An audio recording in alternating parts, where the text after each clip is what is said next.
Qatar का Israel से निमटने का ऐलान। बड़ी सुपर पावर्स इसराइल को तबाह करने के लिए मैदान में उतर गईं। अब तक की सबसे बड़ी जंग शुरू। जावेद चौधरी ने खतरे की घंटी बजा दी। सीनियर सहाफी जावेद चौधरी ने अपने व्लॉग में गुफ्तगू करते हुए कहा कि आज का सबसे बड़ा मसला कतर है। कतर में हालिया दिनों एक अहम कॉन्फ्रेंस मुनक़िद हुई जो सरबराही इजलास से 2 रोज कबल हफ्ता और इतवार को खुफिया तौर पर मुनक़िद की गई। इस कॉन्फ्रेंस में इस्लामी दुनिया के तमाम वज़राए खारिजा शरीक हुए। चूँकि ये एक बंद कमरे का इजलास था, इसलिए इसकी कोई रिपोर्टिंग सामने नहीं आई, न ही कोई बाज़ाब्ता एलामिया जारी हुए। ताहम कुछ मालूमात बाहर आई जिनसे पता चलता है कि अब इसराइल से निमटना जरूरी हो गया है, क्योंकि उसने अब सेटल इलाकों पर भी हमला करना शुरू कर दिया है। जावेद चौधरी के मुताबिक जब इसराइल कतर जैसे मुल्क को निशाना बना रहा है तो बाकी इस्लामी दुनिया कैसे महफूज रह सकती है। इसी तनाजुर में वज़राए खारिजा ने यह फैसला किया कि अब वक्त आ गया है कि इस्लामी दुनिया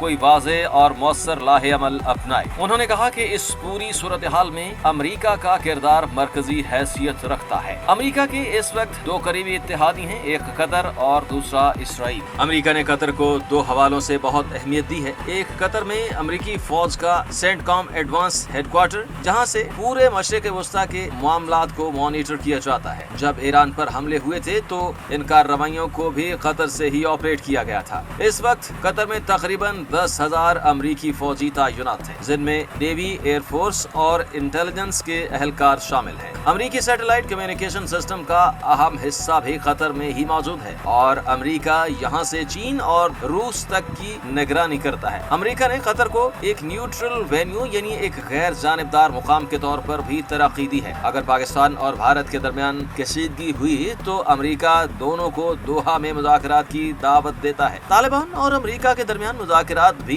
दोहा में ही हुए, जहां दोनों फरीक बैठकर मामलात तय करते हैं। IMF के इजलास भी दोहा में मुनक़िद होते हैं, जहां पाकिस्तानी वफूद और आलमी इदारों के नुमाइंदे शिरकत करते हैं। जावेद चौधरी का कहना था कि अमरीका चाहता था कि इसराइल और ईरान के दरमियान या इसराइल और हमास के दरमियान कोई समझौता हो। इसी मकसद के तहत अमरीका ने कतर से दरखास्त की कि वो हमास के रहनुमाओं को मुज़ाकरात के लिए बुलाए। कतर के शाही खानदान ने ईरान और हमास दोनों से राब्ता किया। हमास के रहनुमा दोहा पहुंचे और अमरीकी हुक्काम से मुज़ाकरात शुरू हुए, लेकिन जब ये रहनुमा अपने होटल वापस गए तो इसराइल ने वहां हमला कर दिया। इस हमले ने कतर को शदीद परेशान और नाराज कर दिया। कतर का मौक़िफ़ है कि उसने अमरीका के कहने पर हमास की क़यादत को बुलाया और फिर अमरीका के दूसरे इत्तेहादी यानी इसराइल ने कतर पर हमला कर दिया। इस हमले में मुतअद्दिद अफराद शहीद भी हुए, जिससे कतर की हैसियत एक गैर जानिबदार मुकाम के तौर पर शदीद मुतासिर हुई। कतर के लिए ये एक बड़ी बेइज्जती और खिलाफ वर्जी थी, खास तौर पर इस तनाजुर में कि वो अमरीका को सिक्योरिटी के अखराजात भी अदा करता है। कतर का सवाल ये है कि जब अमरीका यहाँ इतनी भारी फौजी तनसीबात रखता है तो इसराइली मिसाइल हमले का फौरी इल्म क्यों ना हुआ। अमरीका की तरफ से ना दोस्ती का लिहाज रखा गया, ना ही सिक्योरिटी की जिम्मेदारी निभाई गई। जावेद चौधरी ने मजीद कहा कि अब एक तरफ इस्लामी ममालिक को ये तय करना है कि इसराइल से किस तरह से निपटा जाए और दूसरी तरफ अमरीका के वजीर खारजा मार्को रूबियो इसराइल पहुंच चुके हैं। उन्होंने